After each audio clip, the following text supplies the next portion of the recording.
Each year, Microsoft Research hosts hundreds of influential speakers from around the world, including leading scientists, renowned experts in technology, book authors, and leading academics, and makes videos of these lectures freely available.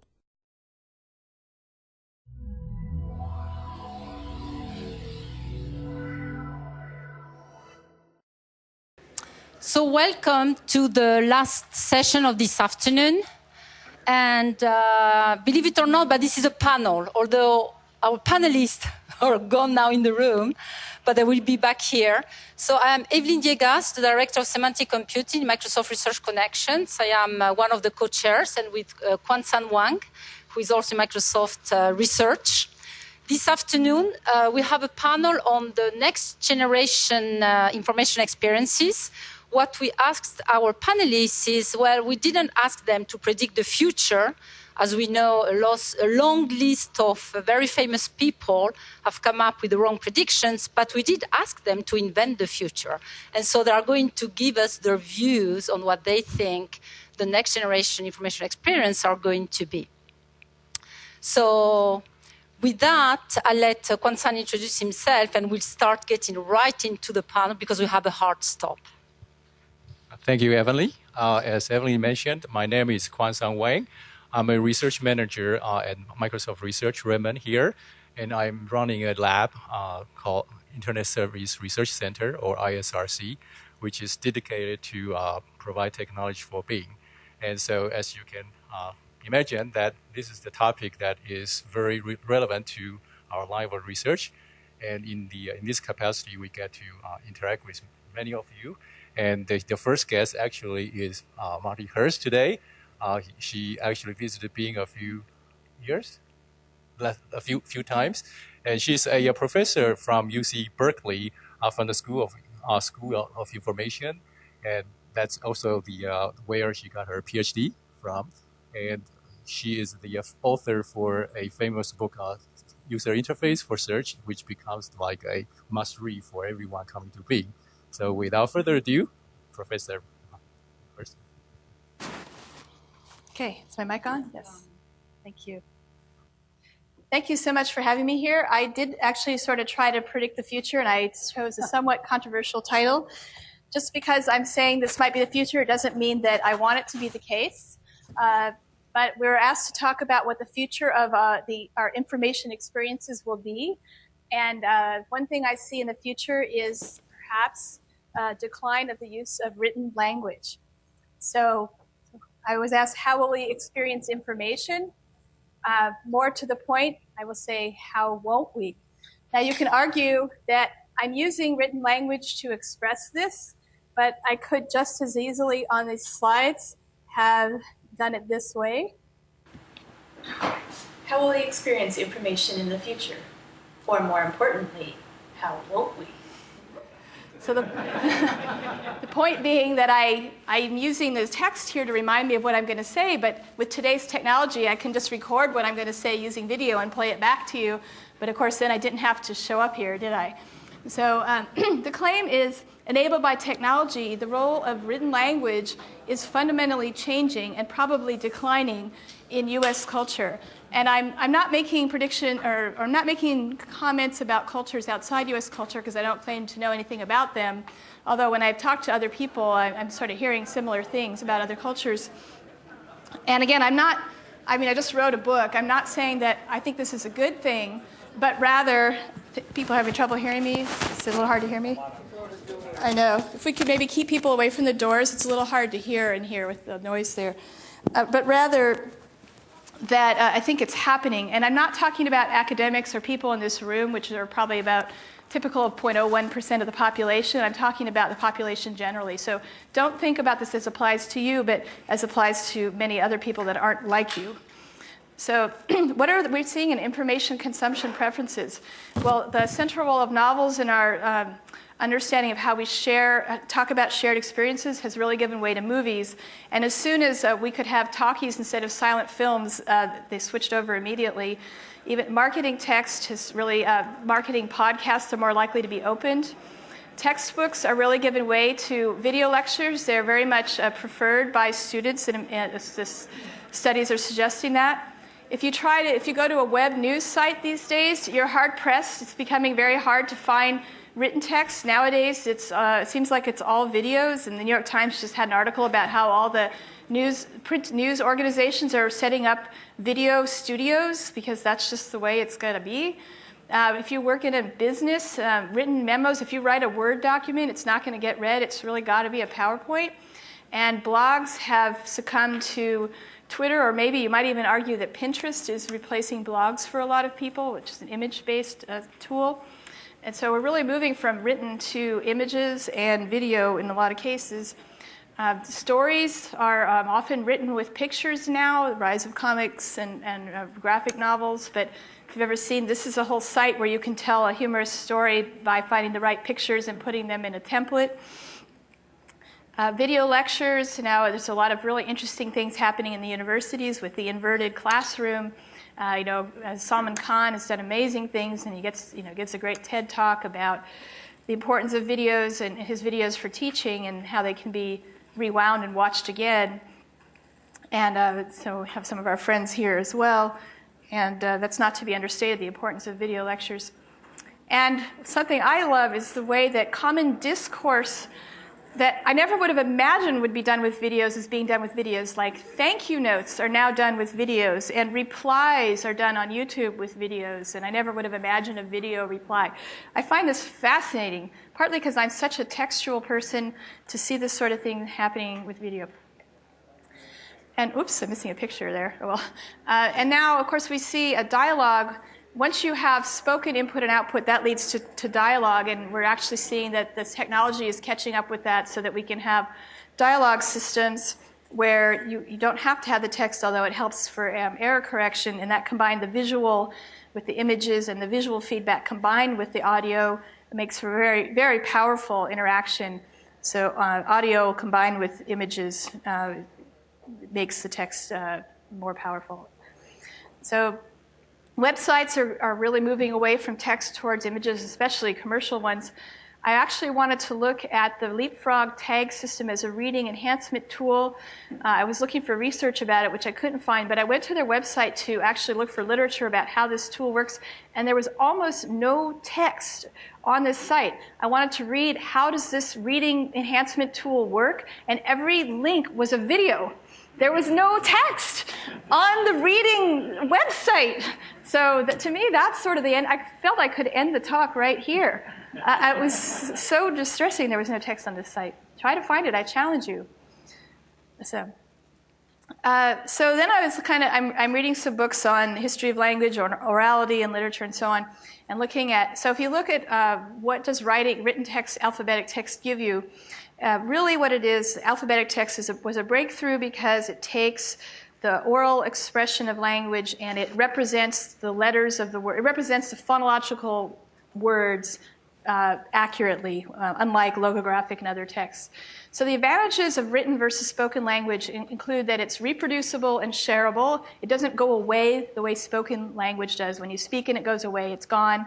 There's no way to remember, it's nowhere to reproduce it except memorization or repeating. It's scannable. You get scanning. You get a 2D layout, tables and lists, and so you don't really have lists with oral languages. And it's nicely computer processable as opposed to sort of oral text. And of course, you get crosswords. But disadvantages include it's very difficult to learn to read, especially for a large percent of the population, and of course, large percentages of the world people don't learn to read. And reading itself is effortful because you are translating from a visual representation into an oral representation in your mind to some degrees. Some are more literal than others. When you get faster, it's less exactly the phonological representation, but it's still, brain scientists still say it is a phonological representation in your mind, and then to the concepts. So it's indirect. You don't get the prosodic cues, so a good writer learns how to use punctuation and so on to convey a lot of what's missing from the spoken text. And it's not eyes-free, so if you need to use your eyes, they're occupied when you're reading. Of course, you can do something else with your ears, but it's hard to listen while you're reading, but it's not hard to use your eyes when you're hearing. So there's some disadvantages to written language. And Once you have technology, written language actually loses a lot of its advantages to technology. So it's visual channels, so if you like to use your eyes, that's kind of good. But photos are much more engaging. You get images, you get a lot, you don't have that nice pre-attentive processing that you get with images. With written language, it's not pre-attentive.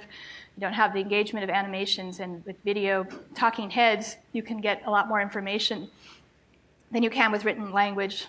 And the permanence you get with written language is being taken over by advanced audio tools that let you record, edit, and so on. And of course, we can imagine if we had the decades or centuries of tool development for audio tools that we have for written tools, we will have much more advanced audio manipulation tools than we do today.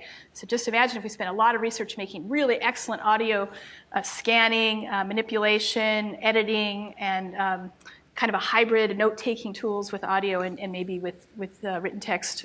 It would be a lot better than it is today. Also, writing when used is becoming more like spoken language in our culture. So if you look at Henry James, Turn of the Screw, he wrote like, it appeared that the narrative he had promised to read us really required for a proper intelligence a few words of prologue.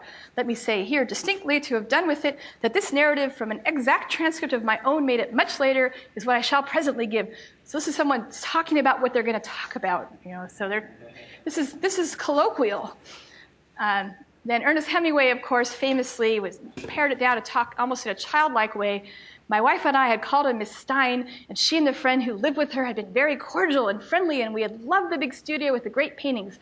It was like one of the best rooms in the finest museum, except there was a big fireplace, and it was warm and comfortable, and they gave you good things to eat. So he's kind of deliberately sounding like a child discovering things.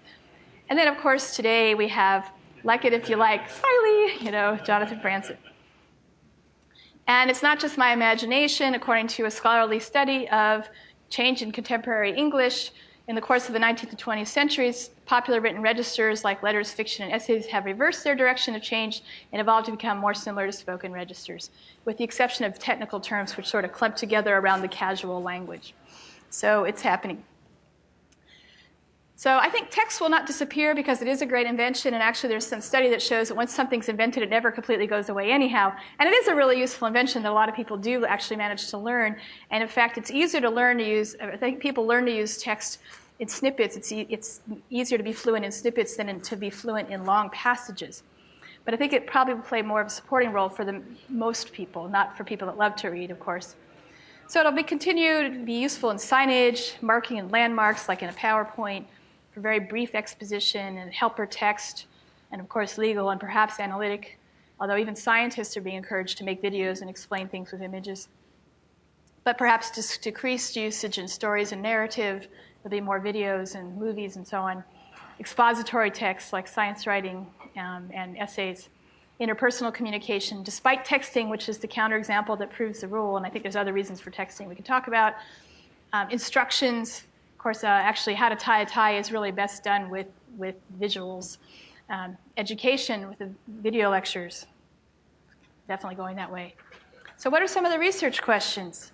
Well, there's been some really interesting innovations in ICTD, technology for the developing world. IBM has this great spoken web project where it's really an audio web, which apparently has been successful. And my colleague, Tap Parik's done really interesting work on basically an online question answering forum, which is all audio for the developing world. So it can be done, and it's interesting that way. And so then I was wondering, well, has anyone compared an audio textbook to a written textbook, and how does that work? And it's actually, I've so far found very little literature on this. I don't know that field, so I'm probably searching wrong, but I'm not sure I'm searching wrong. But I did find this one study where they gave learning disabled and non-learning disabled students both a written and an audio textbook. And one of the questions they asked is, how did you use it? So interestingly, about half the students used it simultaneously listening and reading. And when they did that, they often took notes on the printed text while they listened to it. So the listening was useful, and then the notes were written down on the written part, on the printed part. And some just, quite a few, 15% only audio. And then about 25 either first listened or listened after. And then, and that was true for both sets of students pretty much.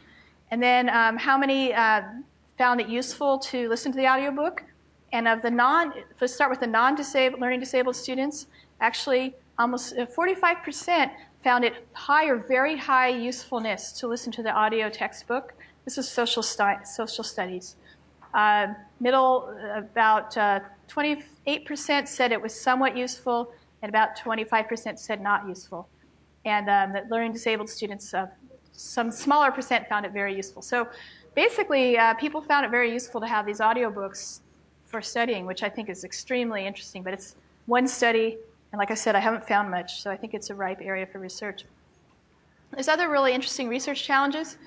So what if you had a tool that would follow your eyes, and as you're reading, it would read aloud as you went, so if you paused, it would stop? Wouldn't that be a great tool if it really is helpful to help you read out loud? Tools to author with images. I could make this an even more compelling point if it was easier to add images to my PowerPoint, because you know it's really, really hard to make good images for your PowerPoint. You could spend all your time doing that, and I decided I've got to stop doing that, and I should just make this a point in my talk so that I don't spend all my time doing this. So you guys can go invent that. Of course, we need tools to tame audio. Of course, speech recognition and generation, but scanning, better scanning and note-taking for audio, combined maybe with text, and tools, of course, to tame video. Editing and searching is still quite unsolved for video. And of course, we also need, one of the problems with spoken input is it makes noise, so we need a cone of silence so that when you talk, nobody hears you except the microphone. And once we have this, I think that the texting will go away.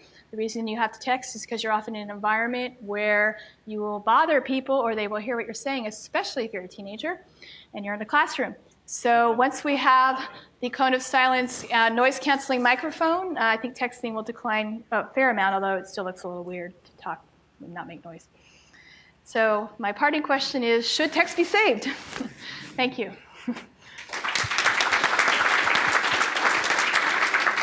But because I'm a chair and I had a career in NLP, I would say, of course. But clearly you have good evidence here for other answers. So as we transition with Larry, let me introduce Larry Heck, who is at Microsoft, and he's a distinguished engineer, one of the many few, actually, at Microsoft. He wears two hats, one in the online service division, where you're focusing on the natural language conversational technologies, and that's giving away what you're going to talk about. And the other one, he has a dual appointment in Microsoft Research.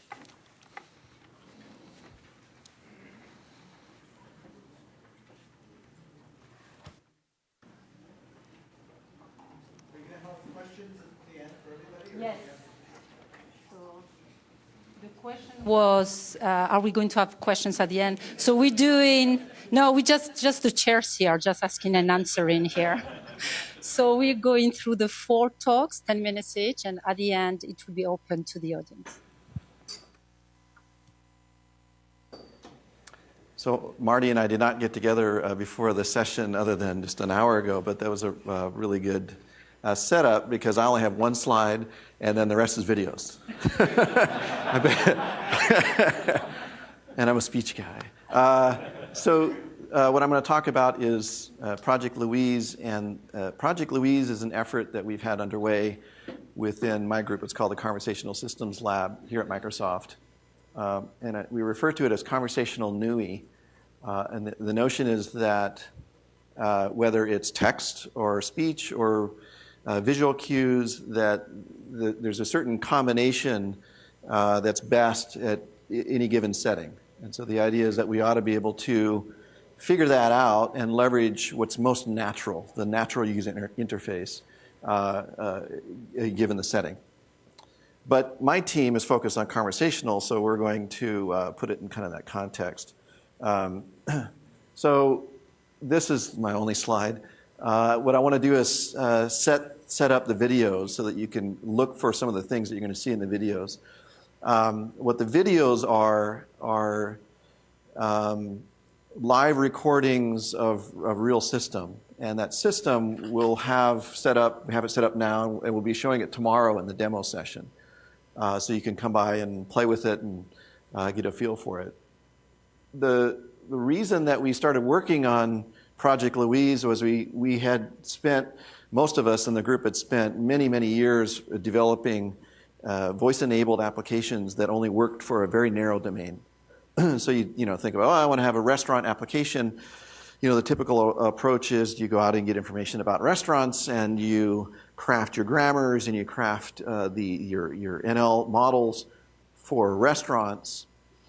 And it works great unless someone asks you about hotels. The system has difficulties dealing with things that are out of domain, or even more challenging is somebody asks you, the system, something that's in domain but you haven't quite covered it yet. Anyway, these approaches of building out these narrow domains has been dominant in the speech field for many years. We wanted to flip that on the other side. We wanted to say, well, what could we do if we open up the domain to the entire web, so that what we want to build is a conversational interface for the web? Well, obviously that's very difficult. It's there's the grammar alone is enormous, let alone being able to actually accomplish tasks for users when you're trying to cover everything that's on the web. But anyway, that's how we started. The other thing is that we wanted to think about this as not just the web of documents, like you think about with a browser, like IE, but also the emerging web of applications. And our philosophy, especially from a user experience perspective, is we want to guide the user through a dialogue to the best of the web, as opposed to sort of forcing the user to come into our user experience, sort of this walled garden kind of experience. And that also has big challenges. If we are going to hold the hand of the user to some web page that somebody else developed, right, and we're trying to support a dialogue over that page, there's lots of tricky challenges. So our goal is, the second goal is as natural as a conversation. So the first thing we did was we opened up the microphone. The microphone's always on. And if you've used Connect with your Xbox, it's open mic, but you have a trigger word, which is Xbox, to get the attention of the system. That addressee detection problem has been simplified. It's open mic, but it's been simplified in this. What we did is we decided let's have a trigger word, but once you start the conversation, no more trigger words. You have to the system has to be able to figure out whether you're talking to it or you're talking to the person next to you. Okay. The second thing is say anything, anywhere, anytime, with open grammars. So our grammars on our speech recognizers are about 500,000 words. We wanted to make it so that we didn't have to customize the speech recognition piece or adapt the speech recognition piece necessarily. And then, as I was mentioning, we wanted a combination of different modalities, and what we focused on initially is the combination of speech and gesture. And it's in the setting of a living room. So the idea is that you walk into your living room and the microphone's on, and you can just start a conversation with your TV. The last thing, which I alluded to earlier, is that this is a NUI that scales to the web. We want the breadth of the web, but we also want depth and key domains. And we don't want to, we do want to acknowledge the fact that for key domains, head domains, it's okay to go ahead and tailor or craft an experience. We just got to do it in a way that we can naturally marry that in with a very broad experience. And the trick for all of this, and what you'll see in the video, is that the system has to be able to adapt on the fly to what the user's interacting with the content, what they just were saying earlier, and when they go to the page, that sort of thing. So when you see the video as they start up, this one was back in December, the system, it knows about how to jump you into certain domains. Like it knows about a few of the domains, something like restaurants. And that's the first one you'll see is restaurants. It knows how to get you into restaurants. But once it goes into the restaurants page, the system has never seen that page before. So we're literally scraping the page on the fly and updating the grammars and updating all of the intents that are possible that the person might want to take on that page. And this is all on the fly dynamic. So let me see if I can start up this video here.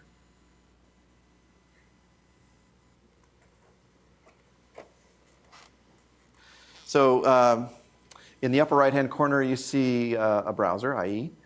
You see the skeleton in the bottom, that's skeleton tracking, and that skeleton is of the woman. Her name's Lisa, Stafferman in our group. And Lisa is casually drinking a beverage while she's interacting with the system. Yeah, I'm looking for a restaurant in Palo Alto.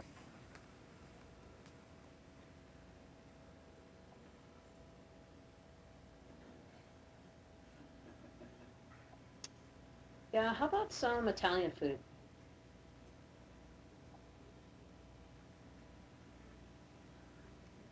Now you'll notice there's speech recognition errors. You can see the line there. Yeah, book me a table for 2 at 7. Peppermint table for 2 at 7, but with the context, and it's so narrow that it was able to understand, even though it didn't recognize all the words. Yeah, go to bing.com.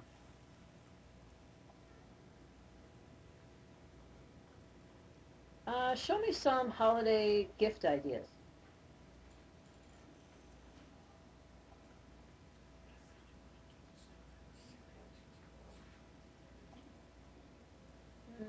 Holiday shopping guides.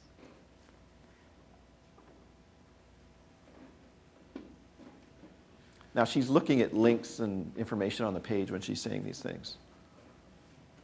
Oh, hottest toys for the holidays.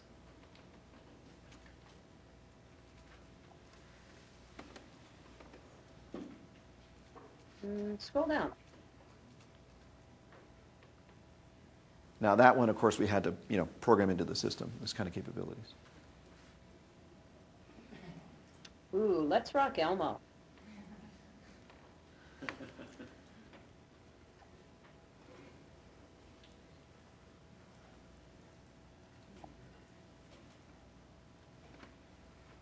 You can see she's gesturing over the toys. That one? Turns out pointing at something and saying that one is very powerful. Very simple, but very powerful. Bring up the customer reviews.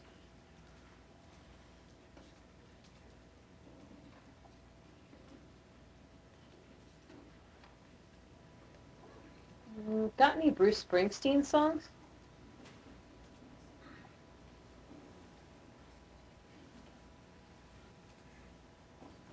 Part of the challenge here is that we have to understand the page. Show me the lyrics to Glory Days. Like in this case, lyrics, system's never seen the page, so we have to be able to figure out, the structure of the page. Now, I really want to watch the movie A Christmas Carol.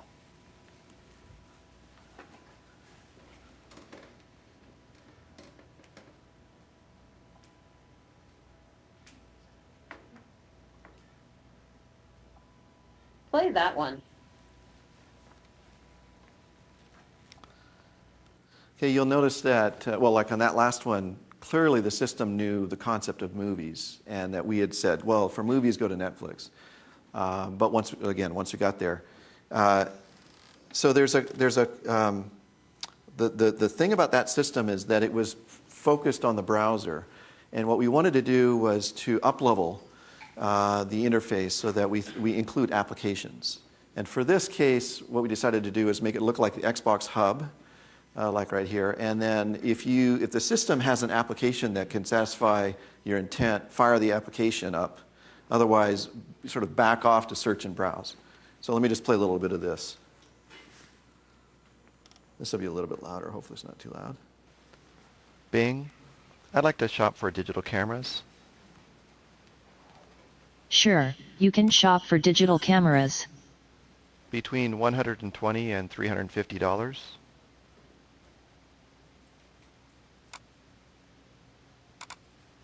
Scroll down. That one.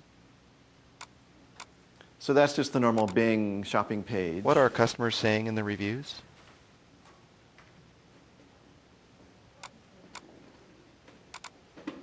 Scroll down.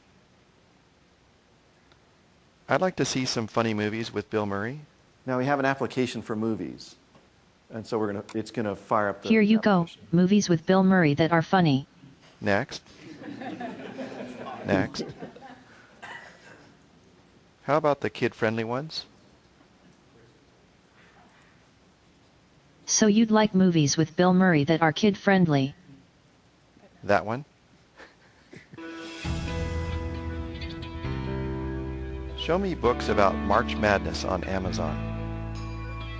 Now this was during... Looking for books about March Madness on Amazon. This is Scroll during down. March Madness. Scroll down. That one.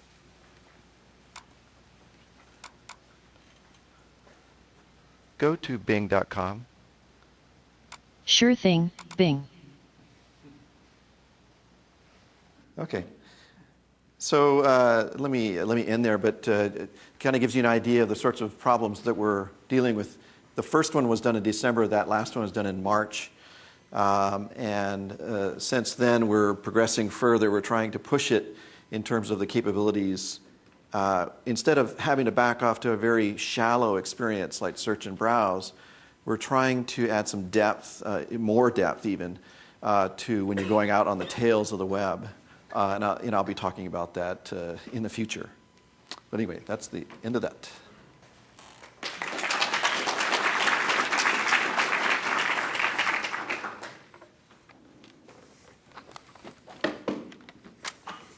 All right.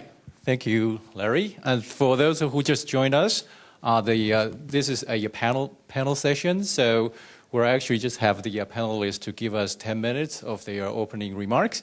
And then afterwards, we're going to open the floor for the audience to ask them questions. And the third panelist for this session is David Carger. And David is also a frequent visitor to Microsoft. And he is right now a professor at MIT, affiliated with the Computer Science and AI Lab. He got his PhD in Stanford in 1994. And David has a wide range of research interests, ranging from semantic web, information extraction, and to some visualization technique as well. And so without further ado, I see David is all set up, so take away. Okay, so I hope the microphone's working. So I'm going to talk to you about the, is there a timer anywhere in the room? At the end, you'll have the 5 minutes. Just 5 minutes, okay. I'm going to talk to you about the end of applications, or what I hope will be the end of applications. And the summary of what I want to argue is that we're coming to a time where there's going to be one standard data model on the web and on our desktops. Google and Microsoft and Facebook have decided this is going to happen, and so you can't stop it. But it's actually going to be good for you. It's going to provide huge benefits for end-user information management. It's going to give every individual the power to author their own information management tools over whatever data they care about. They're going to have more control over their data, and there's going to be, I think, a significant loss of power by the current content carriers who hold our data for us. I came to this area through an interest in personal information management, which is very difficult to define. But the key thing that interests me is the way that everybody seems to want to work with their own information and organize, visualize, and interact with that information in their own way. From this perspective, a major contribution of computers is to be an obstacle to what we actually want to do. They force us to manage information their way. So, for example, applications force us to fragment our information. There are different applications for different pieces of our information spaces, and we have to manage a particular type of information the way that application has decided. They pick the schema, they pick the visualizations. We can't store or view or connect things the way that we would like. This is a long recognized problem. Every PIM workshop, somebody stands up and gives a talk about how data needs to be unified. You can read more about it in a chapter in the Jones-Tevan book that I contributed some years ago. And it hasn't really, there's been very little progress on it, but I think that the upcoming data renaissance is going to finally let us solve that problem and let everyone shape their own applications to their own tasks. And I call it a data renaissance because I really see it as a shift from a current dark ages of data to a more modern use of data. Right now, the world seems to be made up of these data baronies, these companies that are wealthy enough to invest in creating rich, structured data websites and applications. People don't have the resources to do that. They tend to work only in text. So these companies hold their data in these fortresses where it can't really be connected with other data in the world the way people would want to do. And people are reduced to a kind of serfdom where they may contribute content to Amazon or Epicurious or whatever, but they've contributed it. It's not really theirs anymore. The sites decide what to do with with it, the users can't get it back. I think that we're going to see a real change to a more modern perspective where everybody really authors their own rich structured data the way that they want without needing the expertise that's currently called for. And that data is going to then be able to freely move. So an individual will be able to gather the different pieces of data that they want into a single assembly for a task that they want to do. And because of this free movement, people are going to be able to hold on to their data. And there's going to be this inversion where the sort of large sites ask users to borrow their data and make use of it for a time, but users are really going to be able to hold on to it. So if we look at today's data baronies, we have places like Epicurious for cooking and LinkedIn for contact info and YouTube for videos, Flickr for photos, Barnes & Noble for books, CNET for reviews, Ravelry for knitting, housing maps for finding apartments.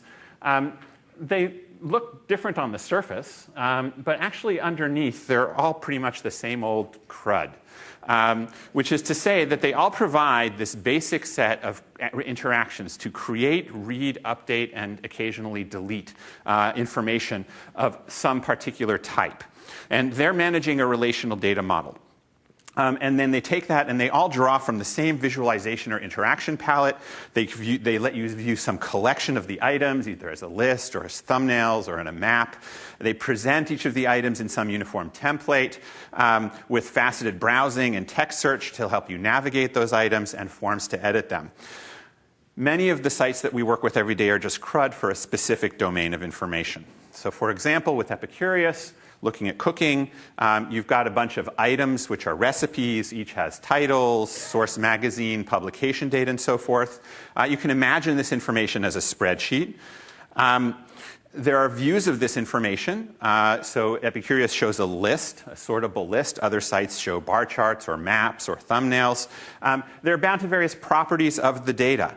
So you can sort on a publication date, for example, at Epicurious. Each of the items is presented through a template which just lays out some of the properties of the item according to a pleasant and uniform way. So you kind of embed the title and the magazine and the date of publication of each of the recipes into a template. You navigate through this collection using faceted browsing. And tip of the hat to Marty here, who explored a lot of it in the early days. You can pick a particular property and then select values of that property and filter according to items that have matches on those values.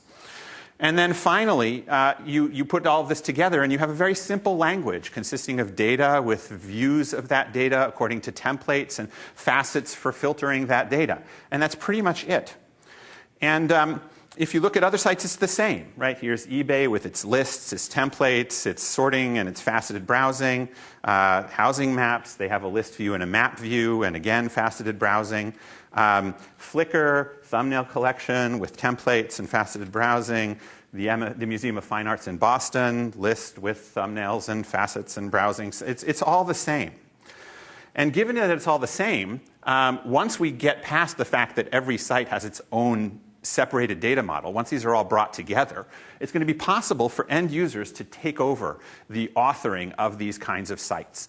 What we can do is identify the common visualization elements and inject them as new parts of the HTML syntax, which is the standard way of presenting information on the web. So we define some of these new tags, and once they're just tags, they become something that end users can author and not program. And so that's going to allow users to personalize applications to their own tasks and data. Developers will no longer be involved. Can users do this? Well, actually, they're already doing a lot of it with spreadsheets, right? For everybody, spreadsheet is the application of choice when there is no application.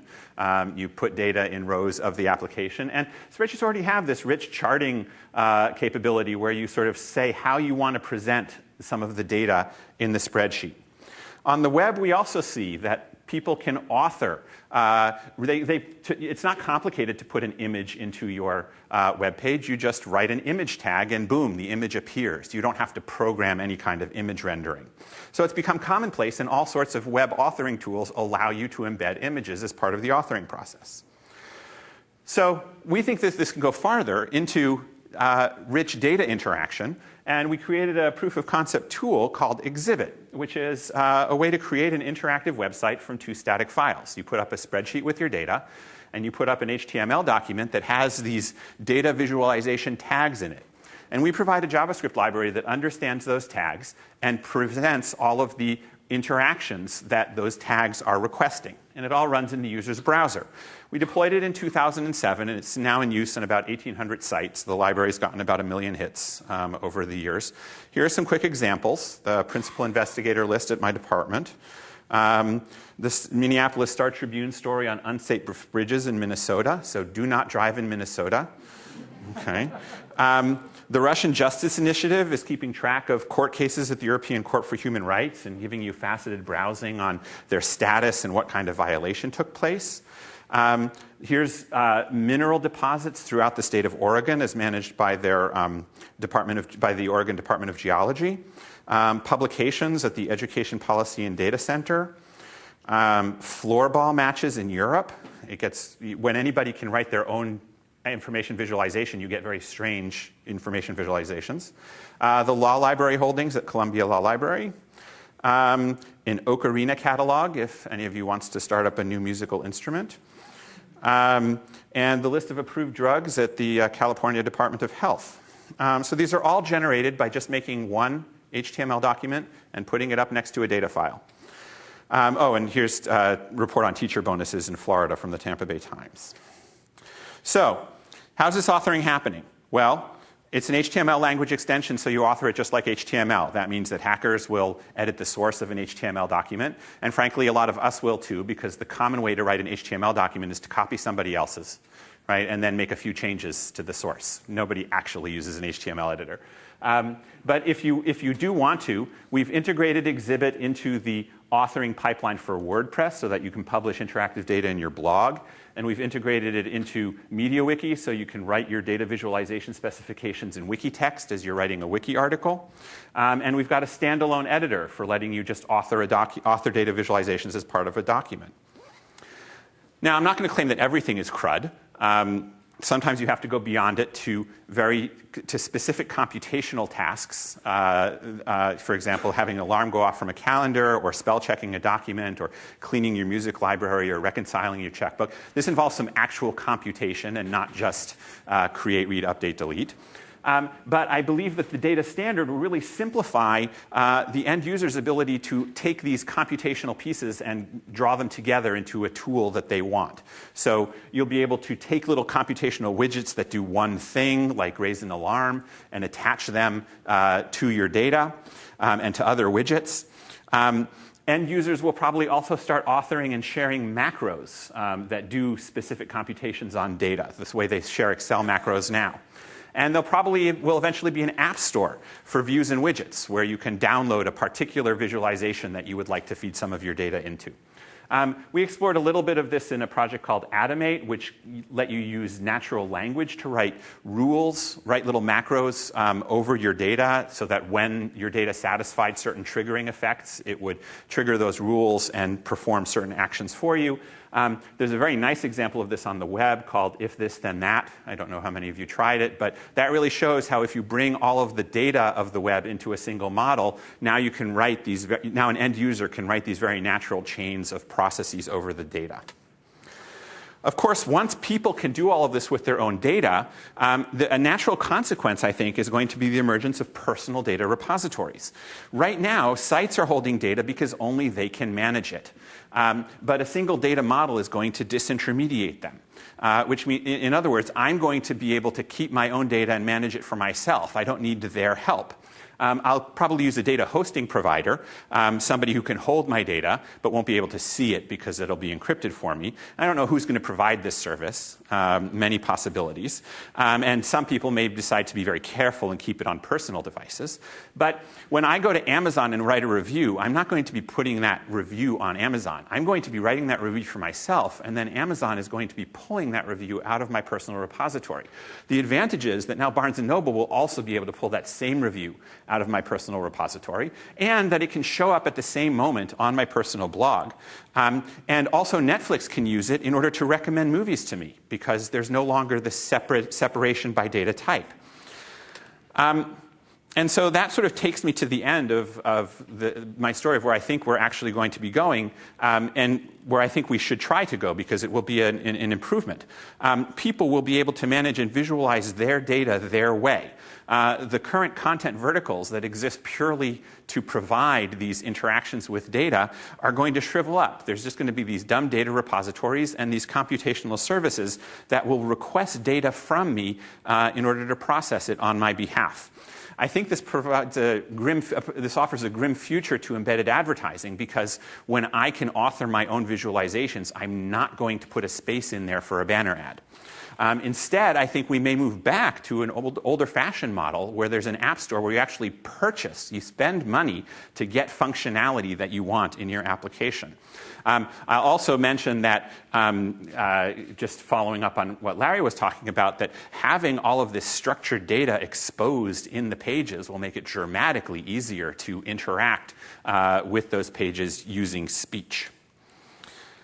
And I'll stop there.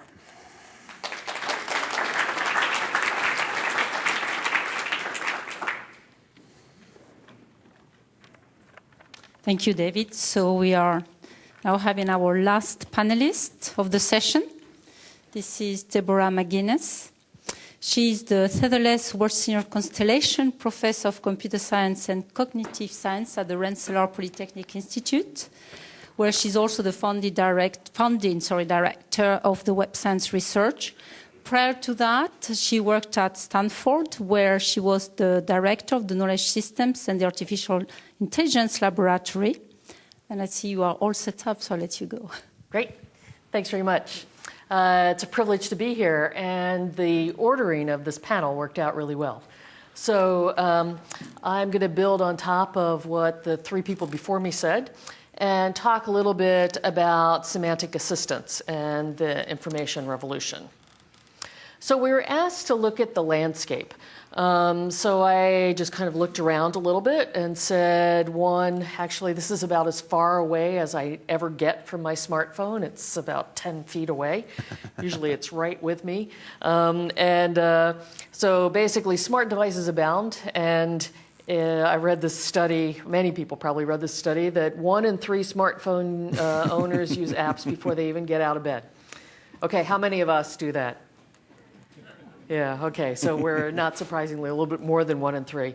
So the access is there, ubiquitous connectivity, the data is exploding everywhere, and access to it, so access to open data, whether other people are publishing it or whether kind of standard publishers are publishing it or your social network is publishing it.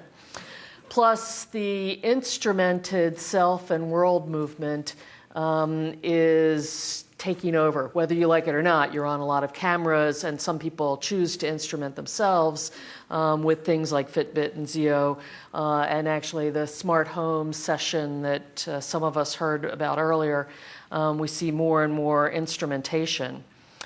Plus, publication is changing. I just recently saw a poster at the International Provenance and Annotation Workshop where the Global Change Research Program, I love this model. So they're presenting documents to advise people like the President of the United States on global change that may or may not be happening. And then every single document that's going in there is annotated with where it came from and the date, basically the provenance and the lineage, so that you know you're more likely to understand when you can depend on it. Plus, you're not just seeing, I'm going to build on Marty's, I'm going to slightly modify your stance that text might be changing. Maybe it's not going away, but maybe it's changing. So you don't see the static publications of just text and maybe an image, but now connections to data sets, annotated figures where you can actually rotate them. Plus access is changing. Just, I think it was yesterday, there was an article that said scientific research that's at least funded by the British government will be freely available within the next 2 years, at least for academic use. So you're seeing those models change. Plus, entertainment is changing, so now we might see that on our smartphone or what we take with us, and it's not necessarily just a personalized experience, but it might be a social experience.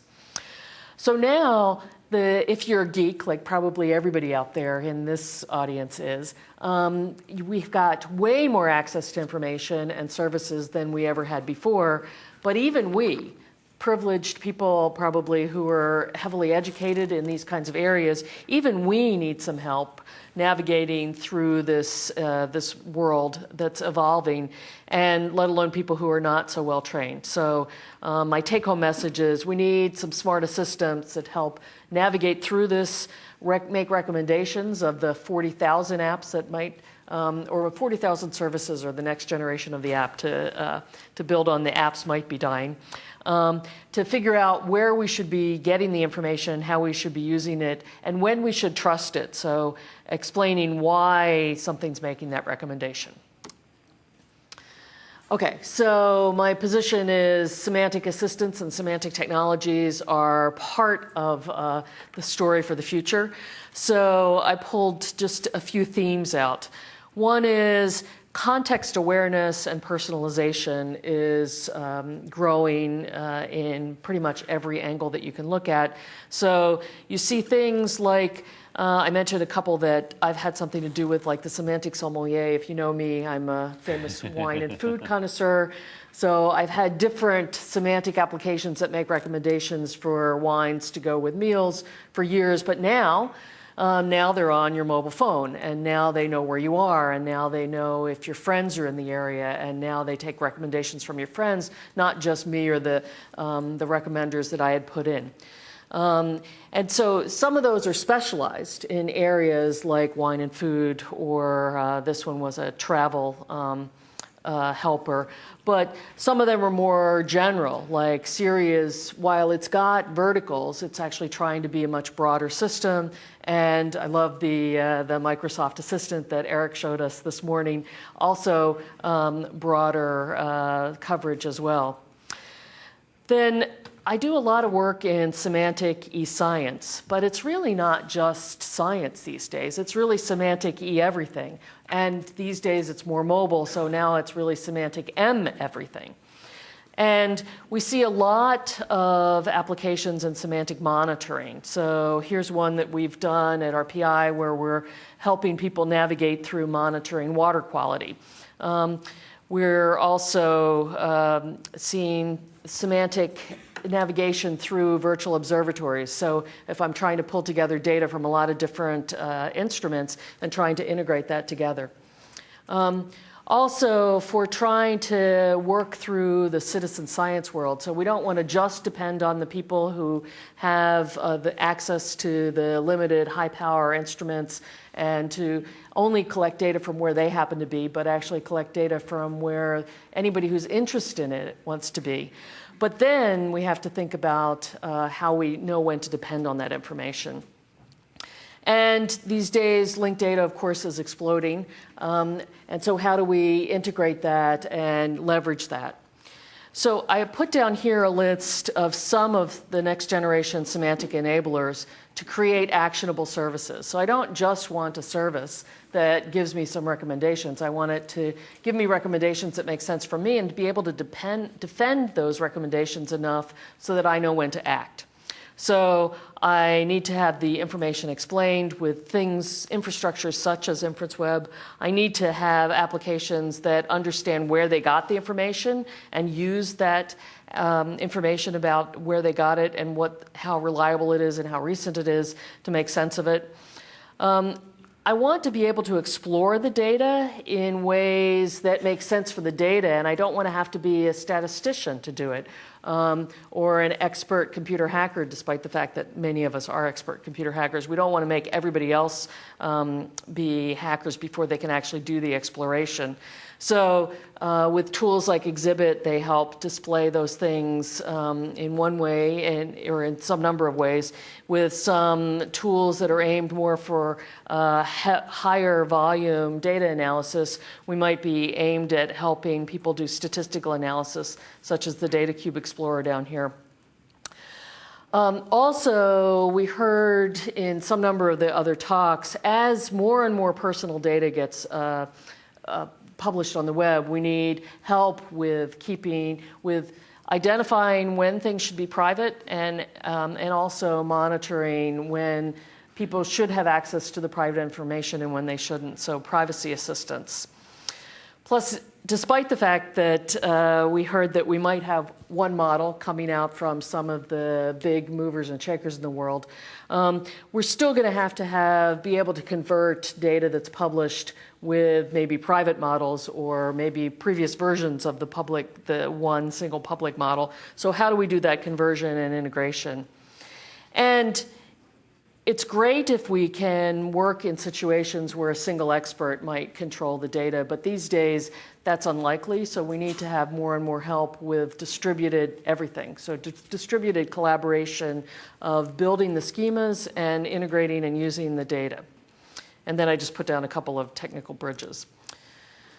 So a few next steps. Semantic monitoring is here in all sorts of domains. And it's moving to not just looking at data and trying to make some sense of it, but also alerting and advising. So trying to be proactive instead of just reactive. We have the virtual observatory world is reasonably successful and growing. And they're moving to have more and more collaboration, not just observing and integration, but active collaboration. We see things like citizen science really exploding, where we have people who are interested in collecting data put it up and collaborate together. But now somebody, actually I forgot which talk it was in, I think it was Eric who said it in an earlier meeting, where now we might be able to form communities around anything, not just geospatial, not just temporal, not just a particular interest area, but any particular interest. So we can have full communities that range from PhD scientists to just people who are interested. And I broke down linked data for the geek world, where we've got more annotation, interactivity, and control, which I would say is kind of one of the points of David's talk before me. And the non-geek world, where I don't want to have to control all of that. I want somebody to make suggestions for me. So the future interaction paradigm that my stance takes is that we've got cognitive assistants. They observe, they organize, they learn, they recognize, they anticipate, they alert, and protect. And they do things like help you improve your health, possibly by some people who are finding patients with an app a day may keep the doctors away to help you monitor, to help you alert the things that you should be doing to help your health situation. So they're context aware and personalized. They might be able to be advocates for you. Sometimes you can't be an advocate for yourself, and sometimes your loved ones can't be around to advocate for you. They might be able to help you with advanced directive when you're in situations such as end of life or when you can't support yourself. They might be able to broker your information when you've got public information and private information, and it's hard to figure out how to create your privacy settings so that people can share information appropriately. They might be able to be your research assistant. Instead of having to have postdocs do that or you do it, you can decrease the level of training before somebody can actually be productive. Now they're moving to be ecosystem aware, not just a particular point in space. So for example, our water quality portal used to just monitor bad water situations, but now we're trying to put that in a setting where somebody's trying to look at an entire ecosystem. So not just looking at whether the water's polluted, but how that might impact endangered species. And ultimately, they're helping with forecasting and helping people find things more quickly and accurately, return the answers in actionable, transparent, interactive, and probable form. So this was a semantic travel concierge that was trying to navigate through all the things that you do when you travel and sit in some beautiful setting, having the system work for you, and ultimately trying to help support people through all life situations, including as you're aging and maybe a few things are not working quite as well for you. Maybe you need cognitive help or information help. So we were the question was posed, how will all sorts of different people interact with information, including the elderly of tomorrow? And I broadened that to any kind of challenge, whether it's mobility challenge or cognitive challenges. And the elderly of tomorrow, depending upon how far you look out, it's everyone in the room. So we're trying to create the semantic actionable ecosystems to support tomorrow and allow us to function at a level higher than our training and address our limitations. All right, thank you.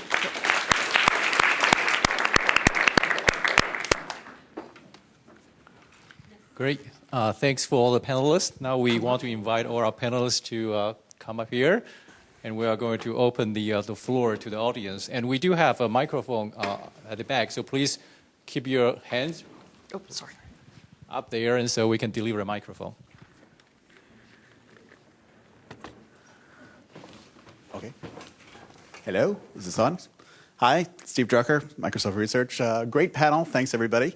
I wanted to just start at the beginning a little bit with one of the things Marty said.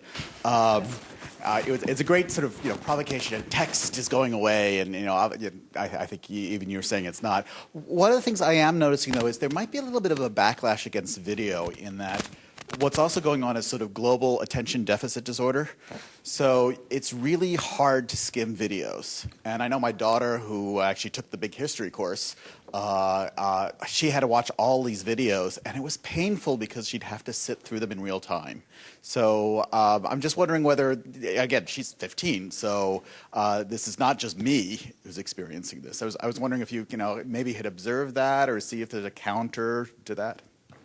Yeah, I mean, it is. I'm being a little bit provocative, but I certainly, it's a trend, but it could also be a fad. On the other hand, we've never had the ability to, and maybe I should sit up so people can see me. We've never had the ability to store and share and create easily audio and video until today to universally share it. And I would also say that the technology for reading and writing has had thousands of years to develop. And that's not true for video and audio. So if we put the time and resources into developing those tools that we have into writing, of course, until recently it wasn't. I mean, it's not a fair comparison, but I think the jury's out in terms of what would happen if we had really good tools for those things. I didn't focus as much on video. I think audio is underappreciated, and then audio in conjunction with written text, especially, it hasn't been looked at as much. But I am really thinking more about the cultural uses more than the learnings. So video lectures, or just lectures with the audio, is probably more important than the video there. It seems to be, there's a lot of de-emphasis in textbooks today, in the university at least. I don't know about high schools. Well, even in news, I go out of my way to not watch the video on the website. Yeah, I do too. But I'm also not typical, right? So I don't know if that's going to be true everywhere. Maybe that's just a fad. Maybe it is going to go away, but I don't know about that. Yeah. It's true. Thanks. Can I just make a comment? I was able to get some classes from video, and what you do, you see that in fast forward, and you get used to listen to people talking really fast. So instead of skipping, you just see it really fast. Yeah, my point. That's my point. Is that the technology isn't developed yet for skimming, going faster, skipping. Once that's refined and taking notes and combining it with the other media types. And so I don't think it's a fair comparison yet. Also for creating it better, and that may change the balance, or maybe not. So I think, though, since I'm forecasting, you should really think about what am I saying for 10 years from now when those tools have been developed too. So this actually, I was planning to raise a similar issue. It seems to me that one of the reasons that video and audio are so popular is that they don't require the concentration of reading of text. And this is both their pro and their con. It means that you can have your background videos, your background audio, right? But I have a colleague music professor who despises the idea of background music, right? Because something that's in the background is not something that's in the foreground. You're not giving it your attention. You're not gaining from it the same way. And so I'm actually more optimistic about the survival of text, and I actually wonder, you said at the end, should text be saved? I think that there's a good argument for working to support text because of the things that it does better, because for the transmission of large amounts of analysis and information, it really gives you an opportunity to concentrate that you don't currently have with video and audio. And it's conceivable that we may someday invent the tools that allow these other media to work with that allow us to work with them the same way, but only if we invest the same kind of concentration that we currently invest with text, at which point they kind of are text. Well, one point that was in that study that I presented briefly that I didn't state, and it's only one study, and I think there have been very few studies because we have a bias towards text in education for good reason, because you don't want to say people shouldn't learn to read. That's not a message we want to make, but was that some students that didn't take notes said they didn't take notes because they understood it better by hearing it. Now there haven't been enough studies, but what I'd love to see are a lot of controlled studies where you compare only having the audio to only having the text to see if people retain it better over time. And if that's true, then these arguments about reading it, getting the information better just may not be true. And I think there's a lot of bias in education towards reading it being better. But from what I've been studying of neurophysiology of reading, it's a level of indirection from the meaning, because you have to go from the visual to the oral to the concepts. So as a good computer scientist, levels of indirection are bad for these sorts of things. They're inefficient. So I actually think that it may actually be better to learn via audio, and we are very biased. Now, on the other hand, you got to be careful when you say that, because then it makes you sound like you're saying, oh, certain people shouldn't learn to read, and I certainly would never want to be stated as making that statement. So, I don't want to come across as saying that, but I think that studies need to be done to understand this. But reading is a tool everyone ought to have, but I think we also need to understand what the benefits are of hearing for learning as well. Okay. Hi, Amanda French, George Mason University. Great tweets. Thank you. I should be upfront and say that my doctorate is in English, so I may be displaying, the kind of bias you were just saying we should not display. But I really would like to hear more evidence that text is declining, because I have to say I was very unconvinced by the evidence that you did present. Even just because audio and video are multiplying, and again, without any value judgment, I think there's lots and lots of reasons why we should pay them lots of attention. I happen to know things like there are more books being published, long-form text, every year, ratcheting up dramatically. Yeah, so couldn't it be that everything is increasing, all media is increasing? You have to remember, I'm forecasting in this. We were asked to talk about next generation, so I'm forecasting. And actually, I do think a good research question is to try to find out what's actually going on. The reading statistics, so I've been looking at the reading statistics on how well our kids in the U.S. and adults reading. They're very out of date. They're not collected very often. Very few funds, you probably know this, are allocated for collecting these things. It's very hard to get this information, and I'm planning on trying to do some research for when the kind of data we can collect. But I think it's worth studying, and actually one of the research directions I want to propose is coming up with better ways to look up that kind of information. But just because more books are being published doesn't mean that more people are reading those books. I think people who read books are reading probably more diversity of books. They're easier to get to. But does that mean more people are reading books? There is a slight increase in the children 9 and older. Even the one latest statistic, you see a crossover from 14 versus 9-year-olds the last few years. I think NEH couldn't say why. I call it the Harry Potter effect. But I think there's been an emphasis on increasing reading. Do you mean NEA? Those reading reports that they do? NEA, right. Yeah. So that's only reading one book a year. So these statistics, there's a lot of different things. There's more magazine reading, but that's shorter text, and there's lots of pictures. So I think the picture's unclear for the current state, but I am forecasting the future. And I think the patterns you see, are not promising for written text, So again, to the reading and text. And I was wondering if we create a greater divide between people. And I think the argument made sort of if you read, you can read very quickly. You can taking a lot of text very quickly. You have to sort of you pay the price. You have to concentrate, etc. But I think the speed advantage you have by being able to read is huge. And you had an example of the spoken web. If you look at it and you try it out, it's really, really painfully slow for somebody who can read. And so that the question is really if we create another divide, if we have sort of people who will learn to read and have sort of an effective interface, a very efficient way of getting to text and basically also producing text in a way. Also more, I think the speaking thing, people who have tried to dictate things will realize that usually the speed in which we speak is not as good as at the speed we write. We write slower, but the quality is higher. I think everyone should learn to read. I want to underscore that. Everyone.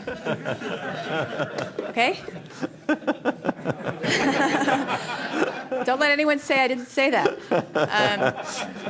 I also think when you forecast the future, this is a research symposium. You look at what would the research be to make something like that great? We've only noodled around with audio because that's not been an emphasis.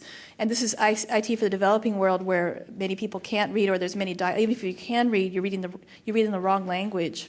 So for these sorts of things, it's easier I guess that doesn't help with the dialect problem, but a lot of these tools are for when there's maybe one dominant language and a few people know that, and so.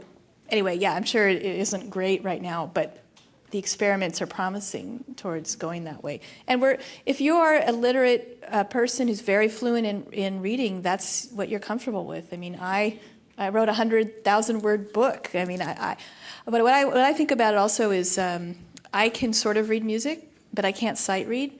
I can kind of note by note kind of pluck away. And I think for a lot of people, that's what reading text is like. So it might not be slower for them to hear audio, so that there's sort of that sort of thing as well. But the main point is I'm not advocating for this. I'm noting it. And then there's a question of do we go with it and develop tools to make that work better? Or do we develop tools to bolster text to counteract it? Or am I just wrong? Is it not happening? I mean, those are the three options. So your questions there have been going through 1,000 different thoughts on it, of course. And so one of the thoughts, of many thoughts I've had about it is perhaps we also went too far the other way. I once was talking to my son's English teacher that I had only read Shakespeare. I'd never seen a Shakespeare play. Since then I have. But, I was easily in my 40s before I actually saw a Shakespeare play, and he said, well, what a pity. It wasn't meant to be read. It was meant to be viewed and performed as a play. And why did we take something that was meant to be an oral presentation and put it into text that we read? And what a loss was. So did we go too far with the text? And is there something to bounce on it? But also, and you mentioned about the learning, do we need to actually spend more time to teaching how to speak well and how to listen well? And you go back to here, I understand that Mr. Webster did wonderful speeches on the Senate floor, and they've talked for hours continuously. They were not reduced to 30-second sound bites. And do we need to learn to speak better and read better? And is that what we should be thinking about in that presentation also? There's a great book called Orality and Literacy, I believe it is, or I think that's right, by Ong. Walter Ong is an anthropologist. And he talks about speaking style, oral speaking, and how it had those cadences with repetition and kind of, almost like, not quite like singing, but where you would have repeated syllables and so on. And that was in part because until we had projected microphones and so on, there was a danger of people not hearing right. And you say also for negations, you say not but for this, but for that, to really make it clear when you were saying a negative and so on. So oral speech had a style in part to make sure that people could hear you when you were in a group because it would be hard to hear. And now with projection, it's much easier to actually hear the words that are spoken, and perhaps for that reason, we don't speak as well. orally. But maybe we should talk about some of the other speeches. Okay, so I will do that. I will switch and ask a question of David then. Well, thanks for the panel, though. It's a terrific panel. This is a question for David. So this is trying to push you a little bit on this idea that is very compelling, that we own our own data and we can put the post entry on our own blog, and then others can use it either on their blog or help make recommendations in Netflix. How would that carry on when it's not simply an entry, but a dialogue or a conversation that you're having with people? In those cases, there is this natural interdependence that doesn't lend itself well to each keeping their own part of the conversation. Yeah? I agree. There is absolutely an interdependence, and the way I think about a dialogue is that it's something that is owned by both people, right? So I would have both what I say and what I hear in my personal repository, and somebody else they'll have their own copy of that because they're the other party in the dialogue. These may diverge, right? We may have different opinions about what the other person said, and it may actually, later on you come back and try and reconcile these two stories. But there's nothing to prevent me from keeping the complete record of my interaction. I mean, in the Atomate project that I mentioned briefly, that has a model of sort of social data streaming from one person to another, and of course the recipient then they have received those streams, and those streams become part of their personal data space. So I guess there's actually two ways to think about my data. There's the sense of my not wanting other people to have it, which is perhaps what the privacy focuses on. I was focusing more on the other side of just me being able to have it. Right? That right now I feel like I put data into various places and I don't have it anymore. So if in a dialogue I have it and somebody else has it, I think that has sort of met that particular objective. David, I also have a question for you. So there are 2 points, actually. It seems to me like all of the economic incentives are away from the model you propose. Yes. And I don't think you address that. And also, I'm wondering where my data lives, right? I mean, I could actually host it because I'm a computer scientist, but my mom's not going to. Right. So it seems like somebody is going to. Yes. All right, so you're absolutely right, because there are limits to what I can say in 10 minutes. But I do think that there are some very strong economic incentives in the opposite direction, and that worries me in the sense that I think that this is really the socially beneficial direction to go. And it is possible that the economic interests of various actors are going to prevent us from going in that direction, right? I mean, on the one side you've got Facebook, and on the other side you've got the Diaspora Project, right? There are sort of a small bunch of people who are trying to do Facebook, but in peer-to-peer, so that everybody can hang on to their own data. They have a rather large windmill to tilt against if they're going to succeed. I would really like to do research that, there are sort of selfish values, right? I mean, if I can write my own applications, I'm going to be happier. So it is my hope that by releasing the right kinds of tools, we can create sort of a groundswell of desire for these kinds of tools, which will then have to be met. Right? It's already being met to some extent in the sense that many of these content providers provide APIs for accessing data. Right? Well, that's sort of like in medieval terms, that's sort of the fancy clothes of the medieval times that only a few people can afford. But the modern version would just sort of expose the data.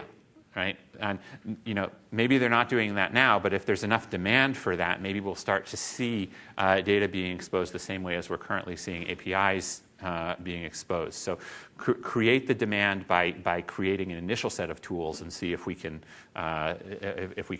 force things along that way.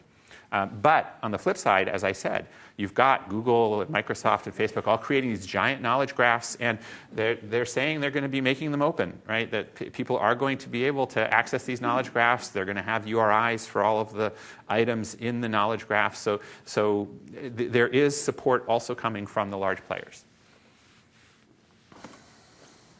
Is there any question over there? Yeah. This is a follow-up. I'm John Yan from Penn State. This is a follow-up to Dr. Contractor's questions about conversation. This panel, very interesting panel on next generation information experience. A lot of questions being asked is about next generation interaction experience. So one question I would like to pose to the panel is, we see now different types of interaction. On Facebook, it's more like a broadcast type, even though it's a limited broadcast, but it's broadcast, it's mutually broadcast. And Twitter is an open broadcast. And then our online community, it's threaded discussions. And then, on blogs, then I guess it's a broadcast plus kind of threaded discussion. So in the future of of course, there can be multiple, as you presented, multiple modality to augment all those interactions experience, whether video, audio, and all of that, images, and so forth. But then the interaction experience itself, do you see in the future more, whether these different modality will converge, or they will kind of coexist, or there will be new modality? I think that's a great question, and it would be great if each member of the panel could answer, take in which order you want, because then, unfortunately, we'll have to close the panel to go to the next session. So whoever wants to go first, and we'll finish on that. Yeah, in terms of, is this on? Mm-hmm. Okay, so in terms of interaction and how interaction models change with new technology, I absolutely agree with that. I think that there's a lot of the pushback or limitations, and even the decline of text is because the modalities tend to be in isolation from each other. You have text only in surface form versus text combined with audio or text combined with video, a richer experience, sort of in a breadth way, but also semantically different levels of abstraction on what the person's meaning when they're.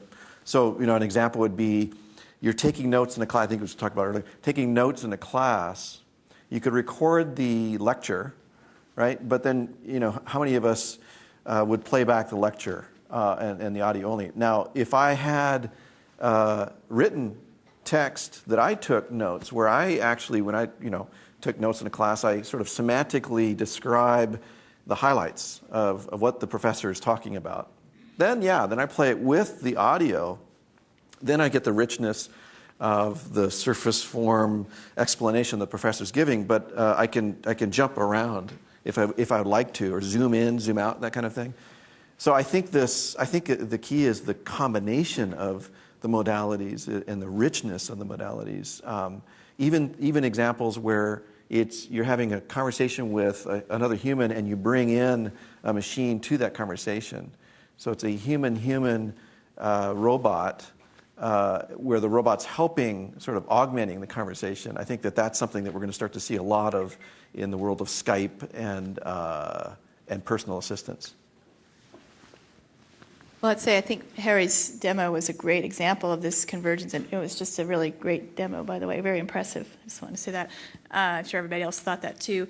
And young people are showing the way in how to meld these things. Maybe not always in a wise way. I mean, there's a lot of distraction, but interesting creative ways too. And I think you said it well. I'm just going to lead with your answer. All right. Well, so. I remember I forgot to answer your second question, and I think the answer of who's going to hold this data, probably Dropbox or Microsoft. I mean, there's going to be a provider, a hosting provider for this kind of information. But turning to this question, I think that actually this sort of communication, the things you were talking about, Twitter, blogs, and so forth, they're actually a very special case of CRUD consisting only of creation of information, along with access control about deciding who can see various things. And I do predict a convergence of all of these different things because, again, a site like Twitter, a site like Facebook, a site like WordPress, all it is doing is collecting and presenting a certain bunch of information to certain people who have the right access control privileges. And I figure that in 10 years, you're going to be able to have a threaded conversation that starts on Twitter and then is replied to on Facebook, and then somebody posts a comment on a blog that refers to, right? And it's all, because it's all just data linking to other data, it's actually one of the easier cases to support. So I also agree that there will be many modalities. One will be very context sensitive. So if you're trying to present it to me and I'm in a meeting, it better be text. But if I'm in a car, it better be audio. So one thing is we take into account what would make sense for the presentation. Another thing might be what my personal limitations might be. And another thing might be how it's connected with other information. So I agree also to follow up with where is it published. I think it is this one big network, but it's a virtual distributed network. And there might be different things that are better on different platforms. And that might be presented to the consumer, or it might be kind of hidden and presented through interfaces. Great. With that, let's thank the panel again. And thank you all for coming.